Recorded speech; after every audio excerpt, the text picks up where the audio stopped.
Era uma quinta-feira à noite, 3 dias antes de eu viajar para Lisboa assinar o contrato mais importante da minha carreira, quando meu marido chegou em casa com aquele sorriso que eu já sabia que não era sorriso. Era aviso.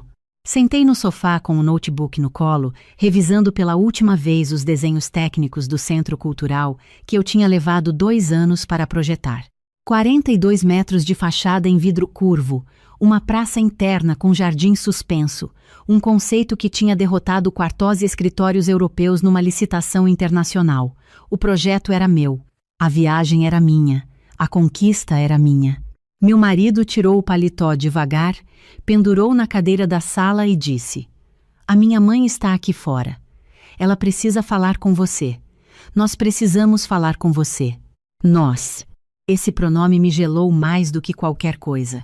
Minha sogra entrou antes que eu pudesse dizer alguma coisa. Ela tinha a chave. Sempre teve. Meu marido tinha dado sem me perguntar, logo no primeiro ano de casamento. E quando eu reclamei, ele disse que era a mãe dele, que eu estava sendo difícil, que eu exagerava. E eu, com 32 anos e um bebê no colo, tinha engolido. Dona Vera se sentou na poltrona que ela chamava de minha poltrona toda vez que vinha, como se a sala fosse dela. Ela estava com uma pasta na mão. Uma pasta marrom, daquelas de elástico, como se tivesse vindo de uma reunião de negócios. "Ana, filha, vamos conversar como família." Filha. Ela me chamava de filha quando queria alguma coisa. Fechei o notebook. Olhei para o meu marido. Ele estava em pé perto da janela, de costas para mim, fingindo que olhava para a rua. O mesmo homem que 3 meses antes tinha me abraçado quando recebi o e-mail da licitação e chorado junto comigo dizendo que eu merecia, que ele tinha orgulho, que eu era incrível. O mesmo homem que agora não conseguia me olhar nos olhos. "O que foi, Dona Vera?" Ela abriu a pasta. Tirou uma folha impressa, das grossas, papel colchê, como se tivesse mandado imprimir numa gráfica, e colocou na minha frente como se fosse um documento oficial. Li o título. Não pude acreditar. Decisão familiar. Proposta de reestruturação do projeto profissional de Ana. Decisão familiar. Eles tinham escrito decisão familiar. Eu tinha levado 2 anos desenvolvendo aquele projeto. Tinha passado noites em claro refinando cada detalhe estrutural. Tinha convencido minha sócia a bancar uma viagem para a Holanda para apresentar o conceito pessoalmente. Tinha mandado meu filho Theo para a casa da minha mãe em 3 finais de semana seguidos porque eu precisava trabalhar. E ali estava, numa folha de papel, uma decisão familiar. O documento tinha 4 parágrafos. Meu marido e minha sogra tinham escrito. Ela tinha assinado primeiro, o nome dela com aquela letra grande e redonda. Depois meu marido, a assinatura pequena como sempre foi, de homem que nunca ocupou espaço demais. Depois o irmão dele, Cláudio, que eu mal conhecia. Depois a cunhada, Fernanda, que uma vez me disse que eu era uma inspiração para as mulheres. Todos assinaram.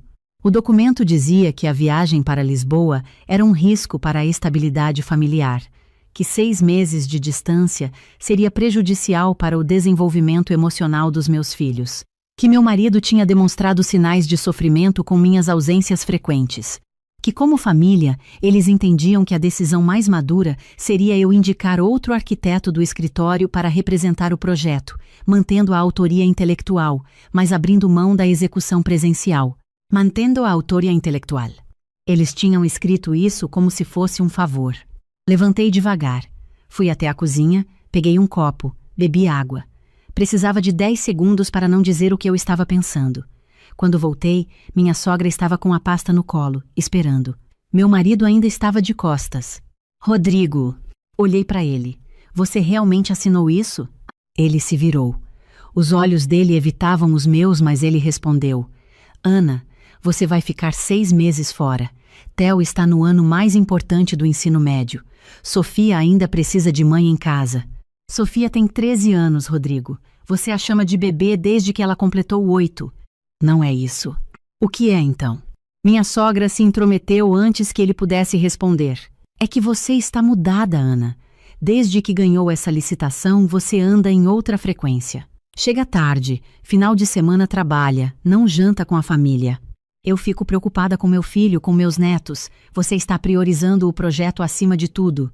Eu priorizei o projeto acima de dormir, acima de assistir série, acima de ir ao salão, não acima da minha família. Mas você vai passar 6 meses em Portugal, Ana. 6 meses. Seus filhos vão crescer sem a mãe em casa. Meus filhos vão ter videochamada, voos de férias. E uma mãe que prova para eles que mulher pode assinar um contrato com uma prefeitura europeia. Isso também é criar filho, Dona Vera. Ela bufou. Esse tom, viu? Esse é o problema. Você está agressiva, difícil de lidar. Rodrigo me disse que você mal conversa em casa. Olhei para o meu marido. Você disse isso para ela? Ele abriu a boca, fechou. Rodrigo, eu estou perguntando. Você falou para a sua mãe que eu estou agressiva e difícil?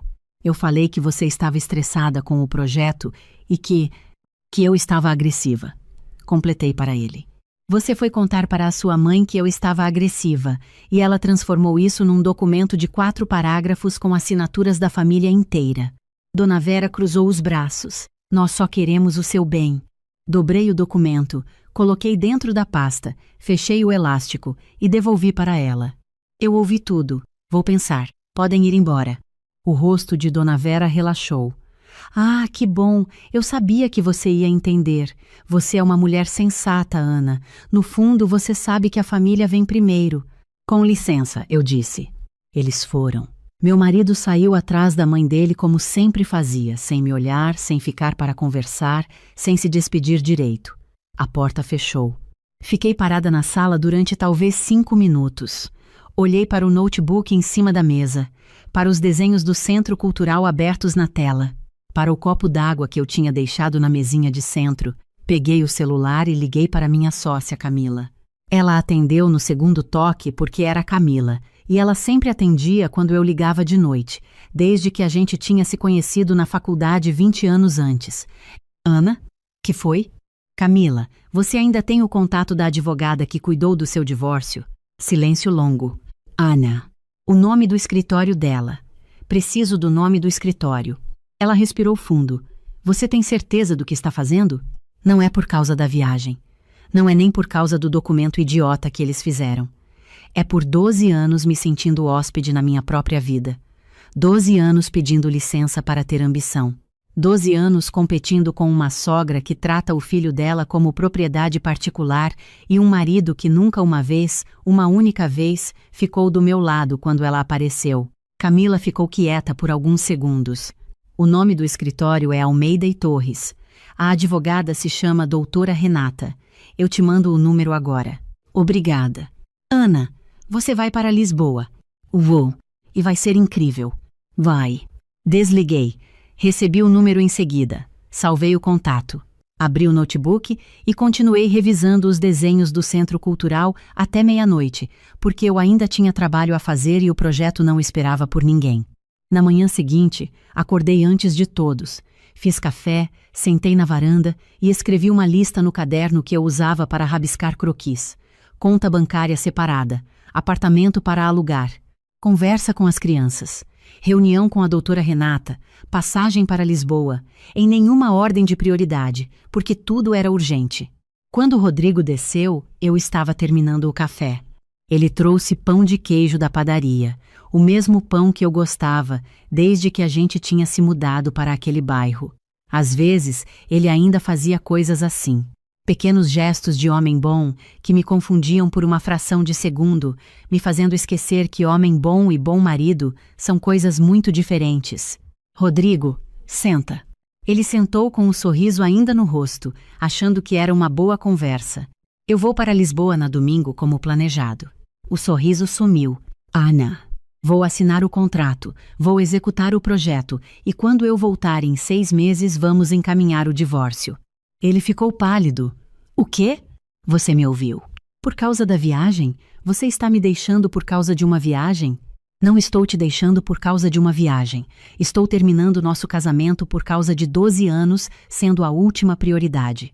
Por causa de um documento com assinatura da sua família, me pedindo para abrir mão do maior projeto da minha carreira.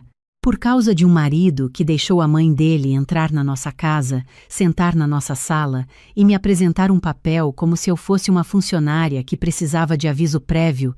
Ana, minha mãe só queria ajudar. Sua mãe quer te controlar. E você deixa, sempre deixou, desde o começo. Ele levantou, bateu a mão na mesa, não com força, mas com frustração. Você não pode fazer isso. Os meninos vão estar bem. Eles vão ter uma mãe feliz e realizada.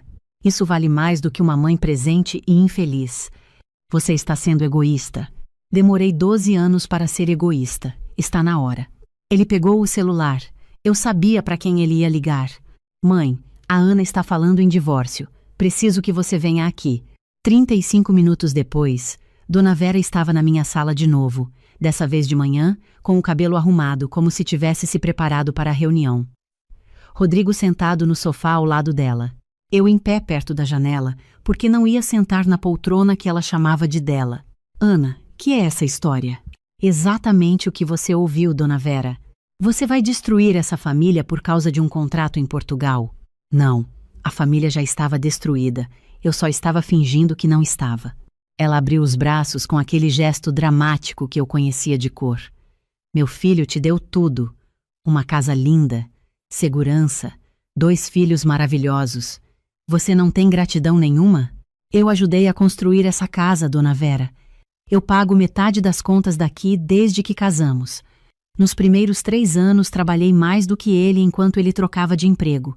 Gratidão por quê exatamente? Por ser esposa, ser mãe, ter uma família. Estou cansada de agradecer por coisas que são minhas por direito. Rodrigo ficou vermelho. Ana, você está sendo grossa com a minha mãe. Estou sendo honesta com a sua mãe. São coisas diferentes. Dona Vera se levantou. Você vai se arrepender disso quando estiver velha em Portugal sozinha, sem família, sem marido, sem ninguém. Talvez, mas vou estar sozinha porque escolhi, não porque vocês escolheram por mim. Ela foi embora dando portada. Rodrigo foi atrás dela. Como sempre. No sábado de manhã, fui buscar Theo e Sofia na casa da minha mãe, onde tinham dormido. Sentamos os 3 no quartinho dos fundos que minha mãe chamava de sala de TV, cheio de almofadas e aquela velha poltrona cor de vinho. Filhos, preciso contar uma coisa. Sofia começou a chorar antes que eu terminasse a frase, porque ela tinha 13 anos e já sabia o que vinha quando a mãe chamava para conversar com essa voz. Eu e o papai vamos nos separar.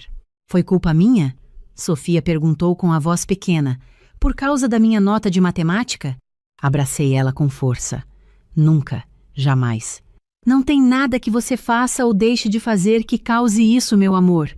Isso é entre adultos. Theo estava quieto do jeito que Theo sempre ficava quando estava processando. Ele tinha 16 anos e os olhos do pai, mas o temperamento calmo da minha família. É por causa da viagem para Portugal? Ele perguntou. Respirei fundo. Não, a viagem foi o gatilho. Mas não é a causa.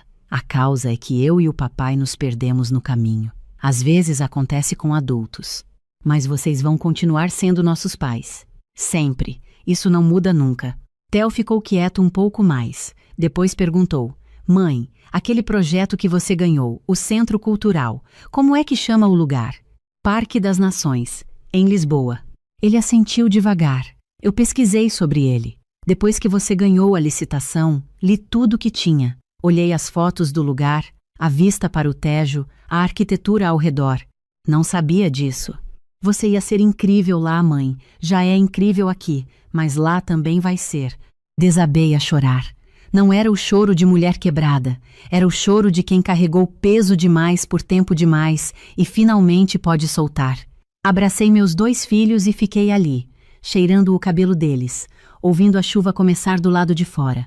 Na segunda-feira seguinte, doutora Renata me recebeu no escritório dela no 12º andar de um prédio no Itaim. Ela era pequena, de cabelo curto, e tinha uma energia de quem já tinha ouvido 1000 histórias como a minha e tratava cada uma delas com a mesma seriedade. Me contou o que aconteceu, ela disse, sem preâmbulo. Contei tudo, o documento, as assinaturas, os 12 anos, o marido que nunca escolheu. Ela anotou, fez perguntas práticas, valores, bens, guarda das crianças e no final disse: a guarda compartilhada vai ser o mais simples. O difícil vai ser o imóvel, mas é resolvível. Quanto tempo você tem antes de viajar? 5 dias. Podemos protocolar antes disso. Assine aqui. Assinei sem tremer. Quando saí do escritório, liguei para Camila. Protocolado, eu disse.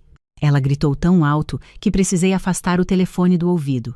Você é louca e eu te amo. Nos encontramos para o almoço. Camila pediu champanhe mesmo sendo segunda-feira ao meio-dia, porque ela disse que certas coisas mereciam champanhe e que dia da semana era um detalhe irrelevante diante de uma mulher que tinha finalmente escolhido ela mesma. Brindamos para o Centro Cultural, para Lisboa. Para os 40 anos que eu estava prestes a completar de um jeito completamente diferente de como tinha imaginado, na quarta-feira, 2 dias antes de eu embarcar, o telefone tocou às 8 da manhã, número do escritório onde eu trabalhava, minha assistente. Ana, a senhora tem um minuto? É sobre uma ligação que a gente recebeu ontem à tarde. Meu estômago virou. De quem? Ela hesitou. De uma senhora que se identificou como sua sogra. Ela pediu para falar com o sócio administrador. Disse que a senhora estava passando por uma crise emocional grave por conta da separação e que isso poderia comprometer a execução do projeto. Disse que talvez a empresa devesse reconsiderar quem ia a Lisboa. Fechei os olhos. O Carlos atendeu? Sim. Ei. Ela deu uma risadinha discreta. Ele disse que decisões de escopo do projeto não são influenciadas por opiniões de familiares de colaboradores e que ela podia entrar em contato com o departamento jurídico caso tivesse alguma objeção formal. Depois ele me chamou e pediu para eu te avisar. Obrigada, eu disse. Vou ligar para o Carlos. Carlos atendeu na metade do primeiro toque. Ana. Carlos. Eu preciso me desculpar por isso. Não precisa. Eu precisava te contar, mas você não precisa se desculpar por coisa que não fez. Você vai para Lisboa no sábado? Vou. Então nos vemos em setembro. Manda foto do Tejo. Desliguei. Fiquei alguns segundos parada, sentindo uma raiva tão limpa, tão transparente, que quase parecia calma. Depois entrei no carro e fui direto para a casa da minha sogra. Ela abriu a porta com aquele sorriso que ela punha quando precisava de tempo para avaliar a situação. Ana, que surpresa! Entre! Você ligou para o meu escritório. O sorriso tremeu um pouco. Eu estava preocupada, Ana. Achei que eles precisavam saber. Você tentou me fazer perder o projeto. Não foi isso. Eu só. Foi exatamente isso, Dona Vera. Você ligou para o meu trabalho, falou com o meu sócio, tentou convencer ele de que eu não estava em condições de fazer minha função, porque você prefere me ver arruinada do que me ver livre. Ela ficou vermelha. Você está sendo dramática. Estou sendo precisa. E vou ser precisa mais uma vez. O meu sócio não ligou para você processar por difamação porque é um homem gentil. Mas eu não sou tão gentil assim. Se você ligar de novo para qualquer pessoa do meu círculo profissional, qualquer pessoa, eu vou acionar o jurídico. Está entendido? Ela abriu a boca. Está entendido, Dona Vera? Você está ameaçando a mãe do seu marido. Do meu ex-marido. E não é ameaça, é informação. Virei as costas, saí sem esperar resposta. Entrei no carro, sentei, coloquei o cinto, respirei. Olhei para o retrovisor e vi meu próprio rosto. Estava diferente. Não sabia explicar exatamente como, mas estava. No sábado de manhã, o aeroporto estava cheio como sempre está. Camila veio me deixar. Theo e Sofia também estavam lá. Os dois com cara de sono às 6 da manhã, mas tinham insistido em vir. Sofia me abraçou na porta do embarque e ficou quieta por um tempo. Depois disse: Mãe, quando você terminar o centro cultural, a gente pode ir a Lisboa ver? Podem. Vou reservar quartos num hotel com vista para o rio. Theo estava com as mãos no bolso, tentando parecer desligado do jeito que adolescentes de 16 anos tentam parecer. Mas quando fui me despedir dele, ele me abraçou com força, daquele abraço de quem é maior que a mãe, mas ainda encosta a cabeça no ombro dela. Mãe, eu recortei a matéria do jornal, aquela que falou da licitação, colei no caderno de desenho. Sabia disso não. Colei do lado do croque do peixe que você me ensinou a desenhar quando eu tinha 7 anos. Ficou bonito. Fui chorar de novo. Camila me deu um lenço. Vai, ela disse. O mundo está esperando. Lisboa me recebeu com uma chuvinha fina e o cheiro de mar que eu não esperava que fosse tão forte assim logo na saída do aeroporto. O apartamento que o escritório tinha alugado era pequeno, com janelas altas e vista para um pátio com azulejos brancos e azuis. Coloquei a mala, abri o notebook, mandei mensagem para as crianças dizendo que tinha chegado e fui dormir. Na manhã seguinte, fui ao Parque das Nações.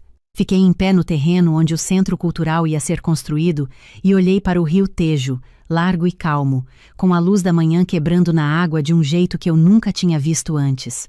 Tirei uma foto e mandei para o Carlos. Ele respondeu com um emoji de troféu.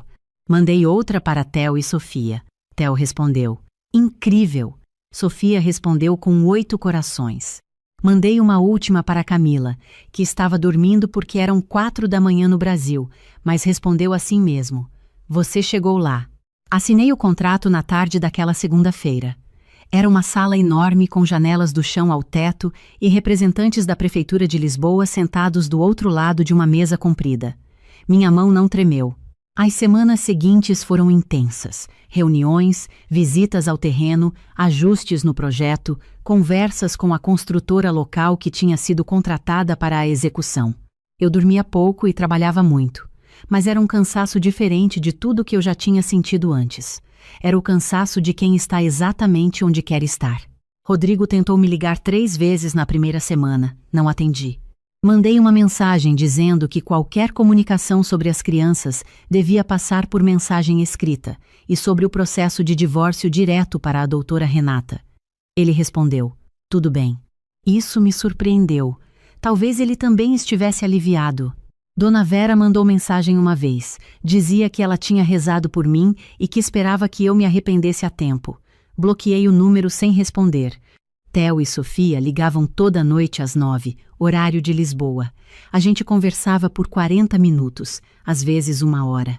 Sofia me contava sobre as amigas, sobre o grupo de dança que tinha entrado, sobre o gato de estimação que ela queria que eu deixasse adoptar quando eu voltasse. Theo me mostrava os projetos que estava fazendo no colégio técnico, perguntas sobre estrutura, sobre materiais, sobre como eu tinha aprendido o que aprendi. Uma noite ele perguntou: mãe, você sofreu muito para chegar onde chegou? Pensei antes de responder. Sofri, mas grande parte do sofrimento foi desnecessário. Foi eu acreditando que precisava pedir permissão para ser quem eu era. E se alguém te pedir para ser menos? Você sai andando. Ele ficou quieto. Theo, tá. Só estava pensando. Que você devia ter saído andando mais cedo. Dei uma risada daquelas que a gente não planeja. Tinha razão, filho. Em março, 4 meses depois que eu tinha chegado, o Carlos me ligou dizendo que uma universidade em Lisboa queria que eu desse uma palestra sobre o processo criativo do projeto. Jovens de arquitetura, último ano, cerca de 80 alunos. Aceitei. Preparei a apresentação numa tarde de domingo, com chuva lá fora e um chá de limão que eu tinha descoberto numa mercearia perto de casa. Não era sobre técnica, sobre estrutura, sobre materiais. Era sobre o que ninguém fala quando fala de arquitetura. O que você abre mão, o que decide não abrir mão, onde você coloca seu nome. No dia da palestra, a sala estava cheia. Sentei na primeira fileira uma menina de cabelo preso que ficou de caneta em punho o tempo inteiro. No fundo, 3 rapazes com aquele ar de quem não queria estar ali, mas acabou prestando atenção. Falei por 40 minutos. Mostrei os croquis originais do projeto, os que eu tinha feito à mão às 2 da manhã, quando a ideia de jardim suspenso apareceu. Mostrei as versões que tinham sido rejeitadas. Mostrei os erros. No final, a menina da primeira fila levantou a mão. E quando a sua família não apoia? Quando eles acham que você está exagerando? Olhei para ela e vi todas as versões de mim mesma que eu já tinha sido. A de 22 anos que tinha entrado na faculdade achando que ia mudar o mundo e havia passado os 10 anos seguintes encolhendo para caber no espaço que outros deixavam para ela. Quando as pessoas que você ama não apoiam, dói, eu disse. Mas tem uma diferença importante entre não apoiar e sabotar. Não apoiar pode ser medo, pode ser falta de informação, pode ser insegurança delas. Sabotar é uma escolha. E quando alguém escolhe te sabotar, essa pessoa está dizendo algo sobre ela, não sobre você ou sobre o seu sonho. A menina anotou. Outras pessoas também. Pessoa que te ama de verdade celebra quando você brilha. Ela não te pede para apagar a luz porque está ofuscando a dela. Depois da palestra, 3 meninas vieram me perguntar sobre o processo seletivo para estágio no meu escritório. Anotei os nomes e e-mails delas. Na saída, a menina da primeira fila me esperou no corredor. Obrigada, ela disse. Minha mãe quer que eu volte para o interior depois de me formar. Diz que mulher de arquiteto não precisa também ser arquiteta. Não disse nada por um segundo. Depois, escreve uma boa proposta de projeto. Manda para mim. Tenho um escritório no Brasil que vai precisar de estagiários em setembro. Ela ficou com os olhos arregalados. Sério? Sério. Talento não mora em interior nem em capital. Mas a arquitetura precisa de espaço para ser construída, e você vai precisar de espaço também. Voltei para casa a pé pela beira do rio, com o vento de Lisboa no rosto. Liguei para Camila. Ela perguntou como tinha sido. Contei. Ela ficou em silêncio por um momento e disse: Você está diferente. Estou. É uma coisa boa. É a melhor coisa. Em abril recebi um e-mail de Rodrigo.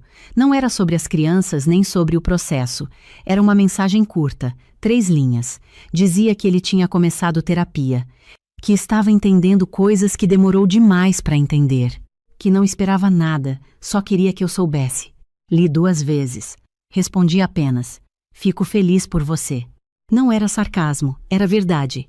Eu tinha passado anos esperando que ele crescesse e tinha desistido dessa espera muito antes de ter coragem de ir embora. Agora que eu tinha ido, a escolha era dele. Em maio, o Centro Cultural começou a ganhar forma física. A fundação estava pronta, as primeiras vigas da estrutura em vidro foram posicionadas. Fui ao canteiro de obras com o capacete branco que o encarregado tinha me dado no primeiro dia e fiquei em pé no meio do terreno, olhando para o esqueleto de concreto e aço, que ainda não era nada, mas já era tudo. Tirei uma foto e enviei para os 2 sem texto. Theo respondeu: Quando fica pronto, posso pôr o meu nome na lista de agradecimentos? Sofia respondeu: Posso escolher qual sala vai ser a minha? Dei uma gargalhada no meio do canteiro de obras. O encarregado me olhou sem entender. Não precisei explicar. No final de junho, faltando 2 semanas para eu voltar ao Brasil, recebi uma ligação de Rodrigo. Ana, posso ligar? Pode. Minha mãe quer te pedir desculpas. Fiz uma pausa. Depois, Rodrigo, diz para ela que eu desejo o melhor para ela, mas desculpas não são o que eu preciso. Ela se arrependeu. Do documento, de ter ligado para o seu escritório de... Eu sei. Aceito que ela se arrependeu, mas minha vida não depende do arrependimento dela para ser boa. Já é boa. Ele ficou quieto. Eu não fui um bom marido, Ana. Sei disso. Você foi o marido que você sabia ser. Esse marido não era suficiente para mim, mas isso não significa que você é uma pessoa ruim. Só significa que a gente não era certo um para o outro. Você está bem? Olhei pela janela do apartamento lisboeta. A chuva tinha parado. Havia uma luz dourada batendo nos azulejos do pátio. Estou melhor do que estive em muito tempo, Rodrigo. Ele não respondeu imediatamente. Depois disse: Fico feliz e lamento ter demorado tanto para perceber o que estava errado. Não lamente. Use o tempo que você tem agora. Desliguei. Fiquei sentada por um momento esperando sentir alguma coisa pesada. Não senti. Era leve. A leveza de quem fechou um capítulo completamente. Voltei ao Brasil em julho, com 2 malas, uma pasta cheia de croquis do Tejo que eu tinha feito nos finais de semana e um bronzeado de quem passou meses num país com luz diferente. Theo e Sofia estavam no aeroporto com a minha mãe, os 3 com uma plaquinha escrita à mão que dizia CEO Mãe Chegou, com um desenho de prédio torto que devia ser o Centro Cultural. Sofia correu e se jogou em mim. Theo ficou tentando não sorrir e falhou completamente. Fiquei com eles no abraço por um tempo longo. Depois perguntei: Vocês fizeram isso sozinhos? Theo disse: Sofia fez. Eu só dei a ideia do prédio. Sofia disse: Ele fez o prédio, eu escrevi as letras. Ri e abracei os 2 de novo. No caminho para casa, minha mãe foi no banco da frente e as crianças ficaram apertadas ao meu lado no banco de trás. Sofia com a cabeça no meu ombro. Theo com o fone de ouvido, mas com a mão encostando no meu braço. Minha mãe olhou para mim pelo retrovisor e disse apenas: Bem-vinda. Obrigada, mãe. Ela sorriu. Depois olhou de novo para a estrada. Quando cheguei ao apartamento que eu tinha alugado antes de embarcar, pequeno, com 2 quartos para as crianças e um escritório para mim, Coloquei as malas no quarto e fui até a janela. Dava para o parque, como eu tinha escolhido. Havia crianças jogando bola, uma mulher lendo no banco, pombos circulando em torno de algo que eu não conseguia ver dali. Liguei para Camila. Ela disse: "E então? Estou em casa." "Como é?" Olhei para o parque, para a tarde dourada de julho, para as crianças que jogavam bola. "É meu", eu disse. "É completamente meu." Ela fez aquele silêncio de amiga que entende, sem precisar que a gente explique. "Jantar sexta", ela disse. "Você, eu e uma garrafa de vinho que estou guardando desde março." "Combinado." Desliguei. Fui desfazer as malas. Coloquei os croquis do Tejo em cima da escrivaninha do escritório, um ao lado do outro, aquela luz dourada da tarde caindo sobre eles. Olhei para o próprio reflexo no vidro da janela. Uma mulher de 40 anos, arquiteta, mãe, sócia, autora de um centro cultural em Lisboa que vai abrir as portas em 2 anos com o meu nome na pedra fundamental. Dona de um apartamento com vista para o parque. Dona de uma lista de estagiárias com talento que precisam de espaço. Dona de si mesma. 3 meses depois da volta, Sofia perguntou numa noite de jantar, com a boca ainda meio cheia de arroz: "Mãe, quando eu crescer posso escolher qualquer profissão que eu quiser?" "Pode, meu amor. Mesmo que seja uma que ninguém da família fez nunca? Principalmente essa." "E se o meu marido não quiser?" Olhei para ela, para aqueles 13 anos, e aquela pergunta que era muito maior do que ela parecia. "Sofia, se alguém que você ama um dia te pedir para ser menos do que você é, essa pessoa não está te amando, está te diminuindo. São coisas muito diferentes." Ela pensou. "Então eu posso ser arquiteta?" "Você pode ser o que quiser. Arquiteta, médica, astronauta, a mulher que inventa algo que ainda não existe. Você não precisa escolher entre o que você ama fazer e as pessoas que você ama. Você pode ter os dois. E se alguém disser que não pode, essa pessoa está errada." Theo, que estava fingindo que não ouvia, disse sem levantar os olhos do prato: "Eu já sabia disso." Sofia jogou um guardanapo nele. Eu ri. Era uma terça-feira à noite. A janela estava aberta, a brisa do parque entrava, o jantar estava na mesa e meus filhos estavam brigando de um jeito que era amor disfarçado de irritação. Existi por 12 anos achando que essa era a vida que eu tinha. Levei 12 anos para perceber que a vida que eu queria estava esperando por mim, paciente, do outro lado de uma decisão que só eu podia tomar. Não fui eu que destruí o meu casamento. O que destruiu foi a ilusão de que ficar quieta era a mesma coisa que ser feliz.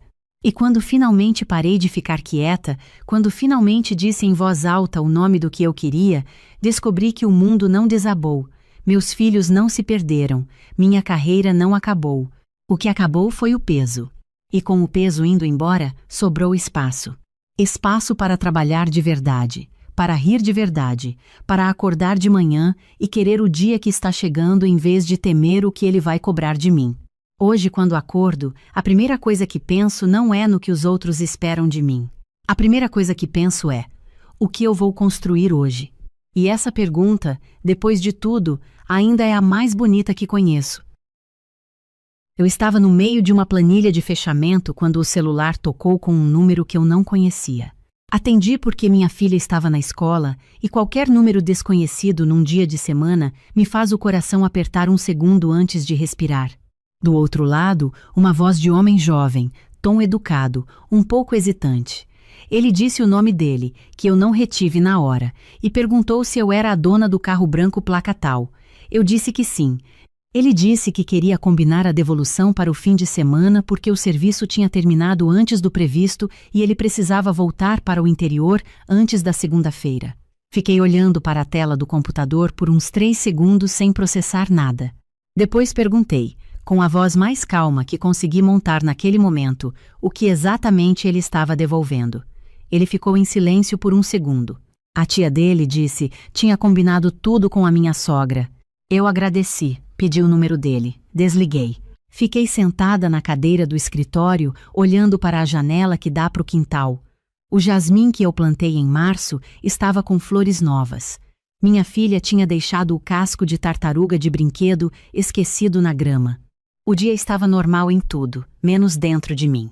Para entender aquele telefonema, eu preciso voltar um pouco. Não muito, mas o suficiente para que o que aconteceu a seguir faça sentido. Tenho 40 anos. Trabalho com contabilidade há 15. Faço a maior parte do serviço de casa porque monto meu próprio horário e porque, cá entre nós, se eu não fizer ninguém, faz no prazo certo. Tenho uma filha de 7 anos que é determinada de um jeito que às vezes me assusta e às vezes me orgulha ao mesmo tempo, as duas coisas juntas, como costuma ser com as pessoas que a gente ama de verdade. Estou casada há 9 anos com um homem que é, nas palavras mais precisas que eu encontro, fundamentalmente bem-intencionado.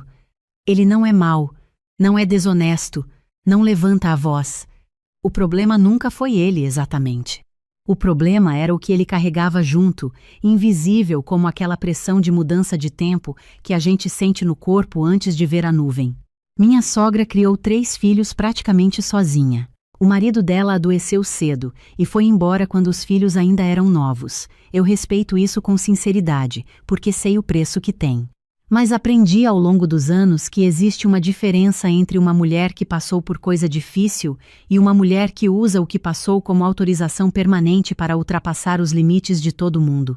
Minha sogra havia aprendido que um certo tom de voz, uma referência ao tempo duro, um olhar específico, fazia os filhos recuarem.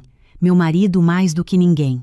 Ele tinha aprendido desde criança que ceder para a mãe era a forma mais curta de dizer que a amava. Eu nunca briguei com ela abertamente. Não porque tenha medo de conflito, mas porque briga aberta com esse tipo de pessoa raramente resolve coisa alguma. O que resolve é clareza, e quando eu fico clara, eu fico muito clara. O carro do qual estou falando eu comprei 3 anos atrás. Um carro branco, médio, 0 quilômetro, comprado com uma combinação de FGTS que eu saquei numa janela específica e com uma reserva que eu tinha construído ao longo de 2 anos de freelances fora do horário de expediente. Eu tinha 47 parcelas quitadas no meu nome e uma placa que eu ainda olhava com aquele tipo de satisfação silenciosa de quem sabe exatamente o preço de cada coisa que possui. Antes desse carro, eu dependia do meu marido para qualquer saída que não fosse a pé ou de aplicativo. Depois dele, eu tinha um eixo próprio. Isso pode parecer pequeno para quem sempre teve. Para mim não era pequeno. Meu marido sabia desde o começo que o carro era meu.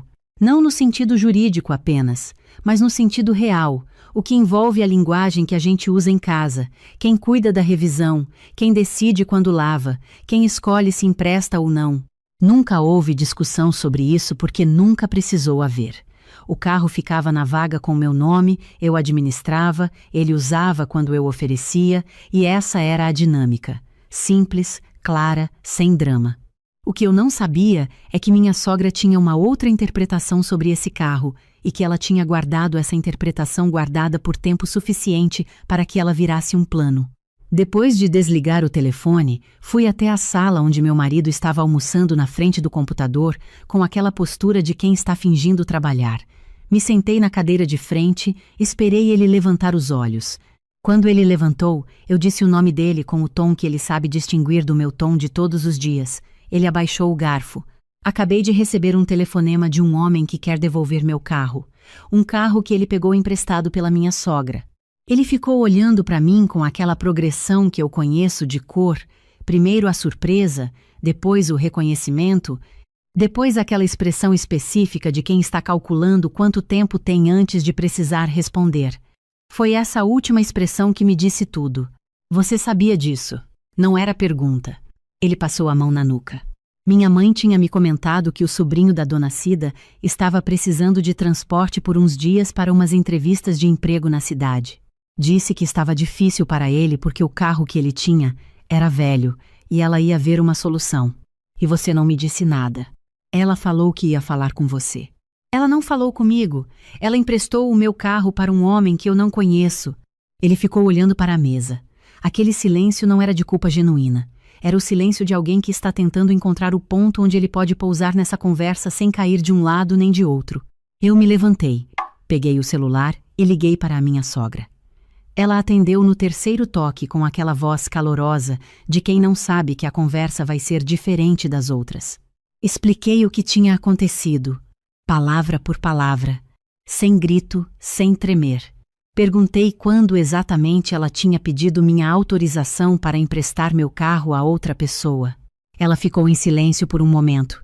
Depois disse que o carro estava parado na garagem, que ela tinha visto que eu estava em casa trabalhando, que o menino precisava muito, que família é assim, que ela não imaginava que eu ia criar caso por isso. Eu deixei ela terminar. Depois perguntei uma coisa só. Por que a senhora não emprestou o seu próprio carro? Silêncio. A senhora tem carro. O carro da senhora está em perfeitas condições. Por que a senhora não usou o dela e usou o meu sem me perguntar? Ela disse que o carro dela estava com a revisão atrasada. Eu disse que o meu também tinha revisão marcada para aquela semana, o que era verdade e que era exatamente por isso que eu precisava dele de volta hoje, não no fim de semana. Ela começou a dizer que não tinha como contatar o menino tão rápido assim, que ele estava no outro lado da cidade. Eu disse que ele tinha o meu número e que eu precisava que ela avisasse a ele que ia buscar o carro até às 5 da tarde. Desliguei antes que ela encontrasse outra justificativa. Meu marido estava na mesma posição quando voltei para a sala. Não tinha se mexido, só tinha empurrado o prato um pouco para o lado. Vou buscar o carro hoje. Eu vou com você. Não precisa. Carla, eu vou. Deixei ele vir porque sabia que a conversa que ia acontecer ia precisar de testemunha, não por teatro, mas porque minha sogra era capaz de reconstituir qualquer história que não tivesse testemunha presente. O sobrinho da amiga da minha sogra, porque foi isso que se revelou quando chegamos, não era nem familiar direto. Era sobrinho de uma amiga de longa data dela, um rapaz de uns 24 anos que tinha vindo de Franca para uma semana de entrevistas numa distribuidora da cidade. Simpático, constrangido, claramente sem entender direito o tamanho do que tinha entrado.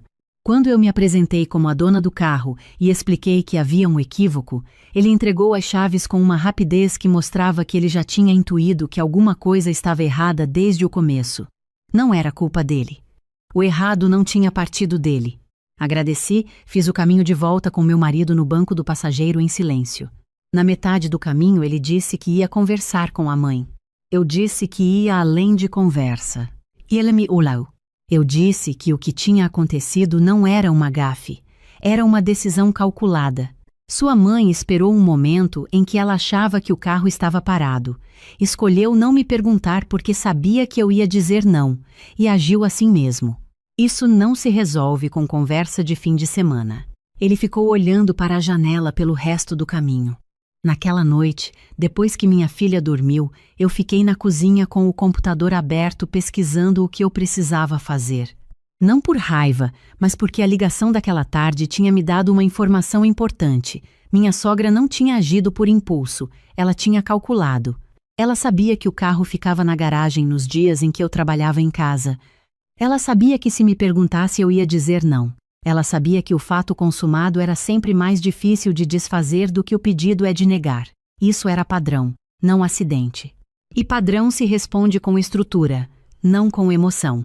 Na manhã seguinte, liguei para um despachante com quem eu trabalhava ocasionalmente por conta de clientes, que me indicou uma advogada especializada em direito de família e patrimônio. Marcamos para aquela semana, numa sala pequena com 2 cadeiras e uma janela que dava para o corredor do edifício comercial, e ela foi direta como gosto que as pessoas sejam. O que aconteceu configurava uso não autorizado de bem alheio. Não era crime do ponto de vista prático para aquele nível de situação, mas era algo que podia e devia ser documentado para fins de proteção futura. Ela sugeriu um registro formal da titularidade do veículo, com uma declaração de que decisões sobre o uso do bem cabem exclusivamente a mim, além de uma notificação extrajudicial para minha sogra, reconhecendo que o ocorrido não foi autorizado. Não é agressivo, ela disse. É preventivo. É deixar em papel o que deveria ser óbvio, mas claramente não está sendo tratado como tal. Eu assinei tudo o que precisava assinar naquela semana. No sábado, meu marido foi à casa da mãe para a conversa que tinha prometido ter.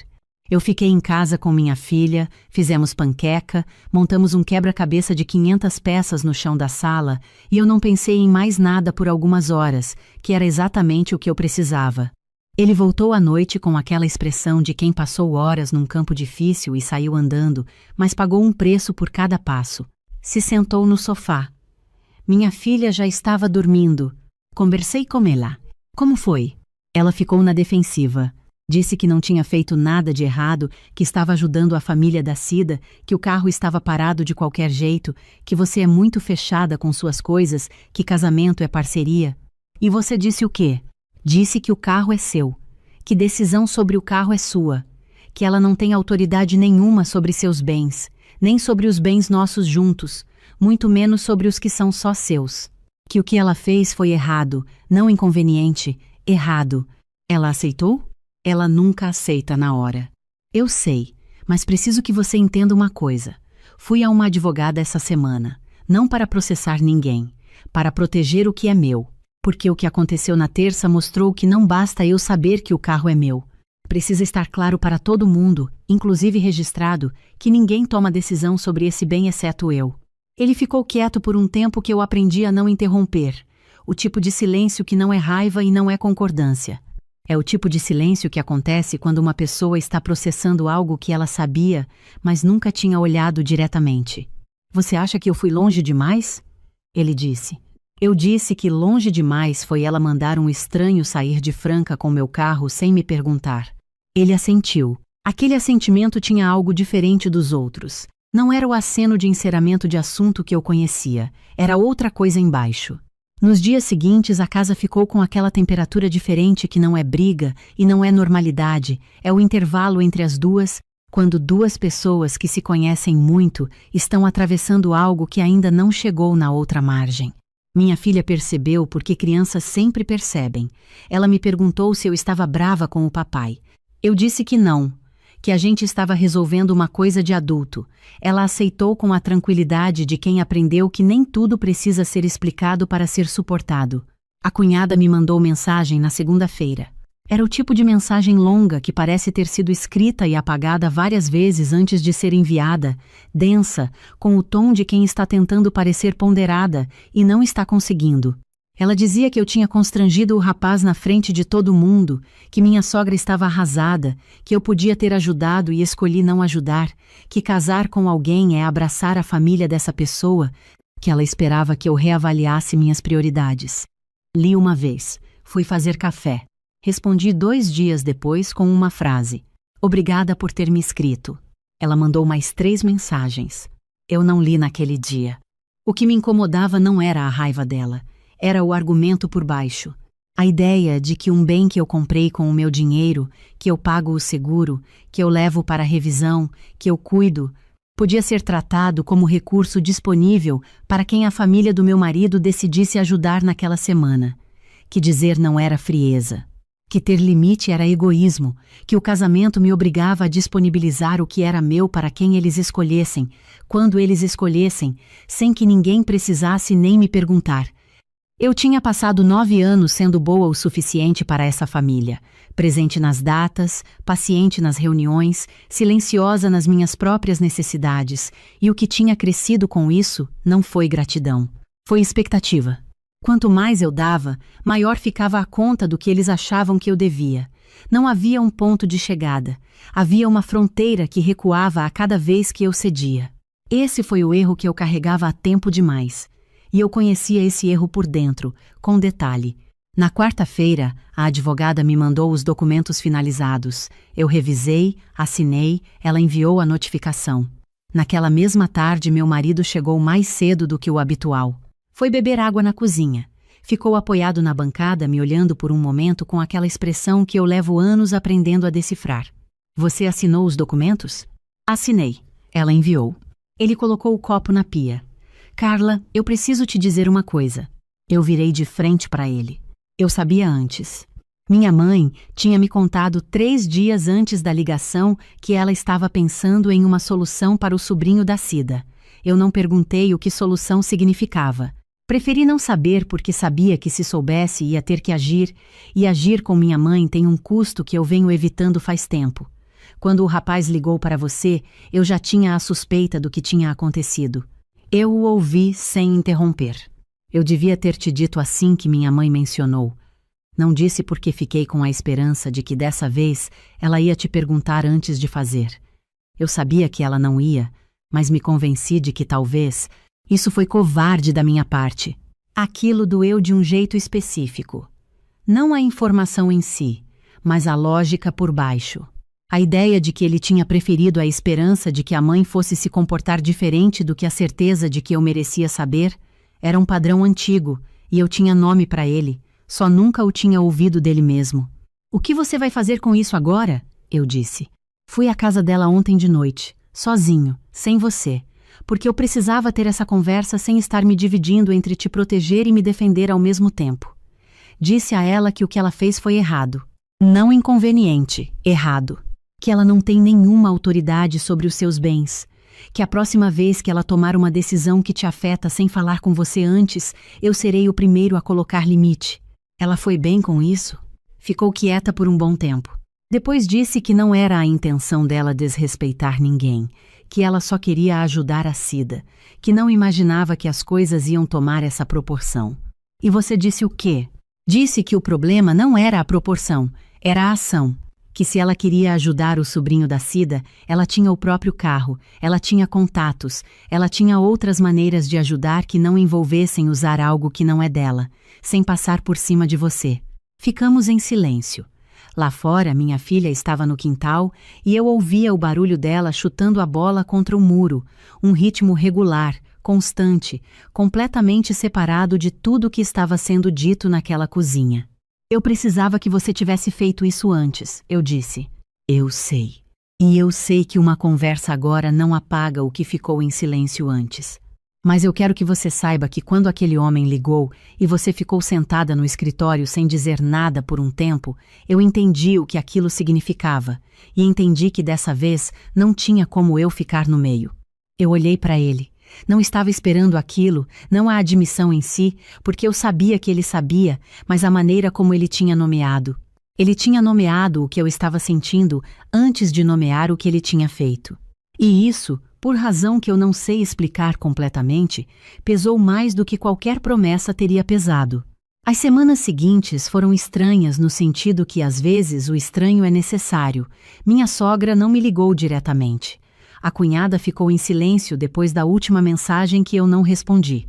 O sobrinho da amiga, soube mais tarde por comentário solto numa conversa, tinha alugado um quarto numa semana e continuado as entrevistas sem que o mundo tivesse acabado. O que eu tinha suspeitado ficou confirmado. A solução sempre existiu, só não era conveniente para quem não queria buscá-la. Numa quinta-feira de manhã, levei o carro para a revisão que eu tinha reagendado. Sentei na sala de espera da oficina com um café que estava bom e uma revista velha que eu folheei sem ler. Quando o mecânico me chamou para explicar o que precisava, eu prestei atenção em cada detalhe, fiz as perguntas certas, autorizei o serviço. Na hora de pagar, paguei com meu cartão, o cartão da conta que só tem meu nome, a mesma conta de onde tinha saído cada parcela daquele carro. Não sei explicar o que eu senti saindo de lá. Não era alegria, exatamente. Era a sensação de que as coisas estavam onde deveriam estar, cuidadas por quem devia cuidar, sem que ninguém tivesse entrado pela porta de trás para rearranjar o que não lhes pertencia. Num sábado de tarde, minha filha me pediu para ir ao parque. Fomos de carro, ela no banco de trás, com o cinto ajustado, cantando alguma música da escola que eu não conhecia a letra, mas fui aprendendo o refrão nos 4 minutos de trajeto. Estacionei, abrimos as portas, ela saiu correndo para o primeiro balanço disponível. Eu fiquei encostada no carro por um momento antes de seguir. Era meu. Com a minha assinatura no documento, com o meu nome no seguro, com as minhas escolhas em cada revisão, com a minha decisão sobre quem senta dentro e quando e para onde. Nenhuma decisão sobre aquele bem ia ser tomada por ninguém exceto eu. Isso não era soberba. Não era frieza. Era simplesmente a diferença entre ter algo e ser dona de algo. Porque você pode ter muita coisa sem nunca ser dona de nada, se você aceita que as decisões sobre essas coisas podem ser tomadas por outras pessoas enquanto você não está olhando. Eu tinha aprendido essa diferença com atraso, mas tinha aprendido. 3 semanas depois de tudo, minha sogra me mandou uma mensagem. Curta, cuidadosa, do tipo que a pessoa escreve e apaga várias vezes antes de enviar a versão final. Ela dizia que sabia que tinha errado, que não foi sua intenção me desrespeitar, que ela só queria ajudar a Cida e não pensou direito antes de agir, e que esperava que com o tempo a gente conseguisse se falar bem de novo. Não era um pedido de desculpa completo.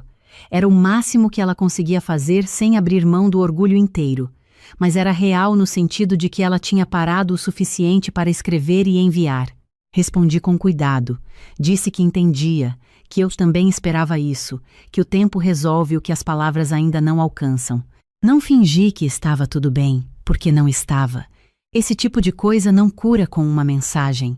Cura com o tempo e com a consistência de que o que mudou vai continuar mudado. Mas alguma coisa havia se movido, e esse movimento era real. O que eu aprendi com tudo isso é algo que eu já sabia em teoria, mas que só entendi na prática depois dos 40. A generosidade que nasce do medo de desagradar não é generosidade. É evitação com outro nome. Quando você abre mão porque tem medo do conflito, quando você empresta porque sabe que o custo de dizer não é alto demais, quando você sorri porque o sorriso é mais curto do que a explicação, você não está sendo generosa. Você está sendo administrada. E a diferença entre as duas coisas é que na segunda você carrega o peso sozinha e a conta nunca fecha.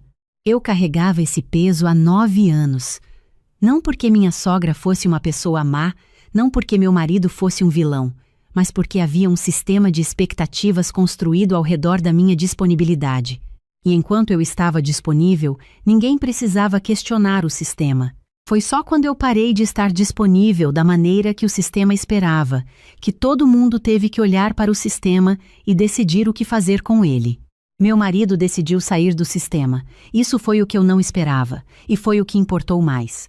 Numa noite de novembro, os dois sentados na varanda depois que minha filha dormiu, ele com uma cerveja que ficou mais no copo do que na boca, o calor daquele tipo específico que o fim de ano tem antes das chuvas chegarem de vez, ele disse uma coisa que eu não estava esperando.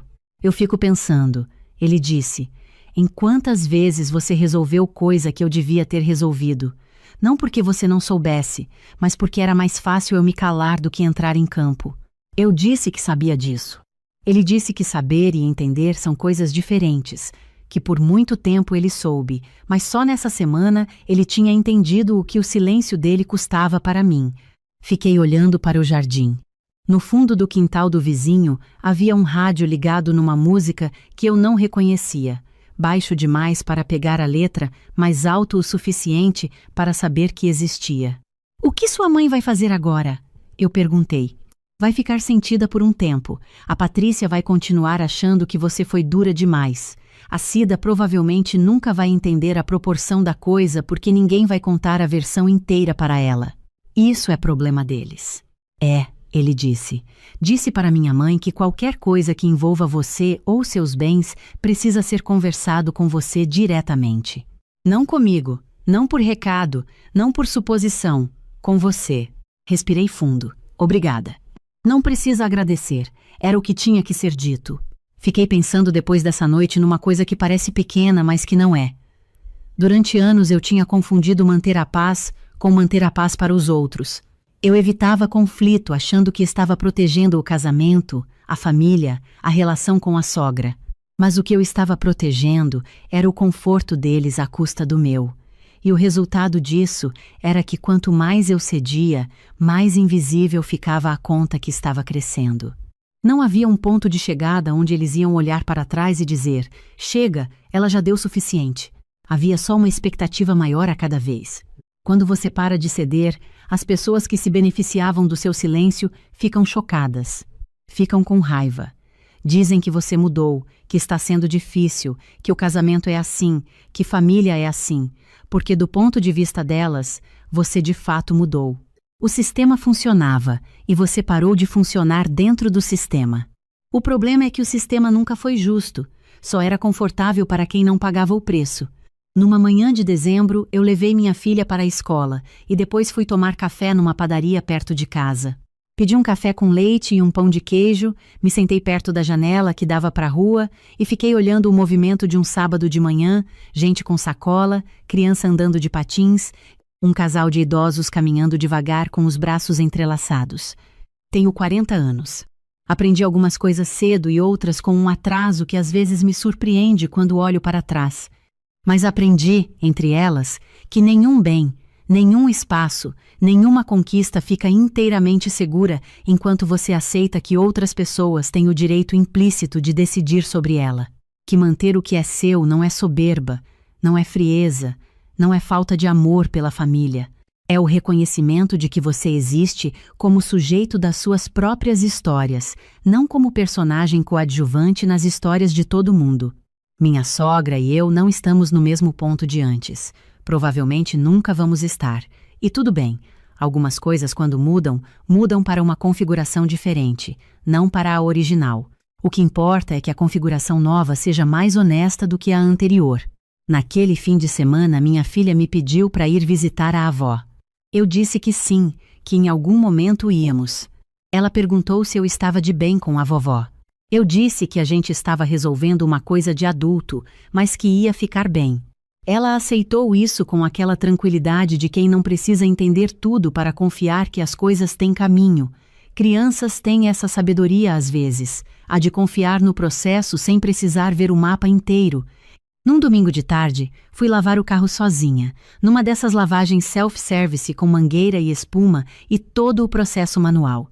Minha filha foi junto e ficou mais atrapalhando do que ajudando, que é a participação favorita dela em qualquer coisa.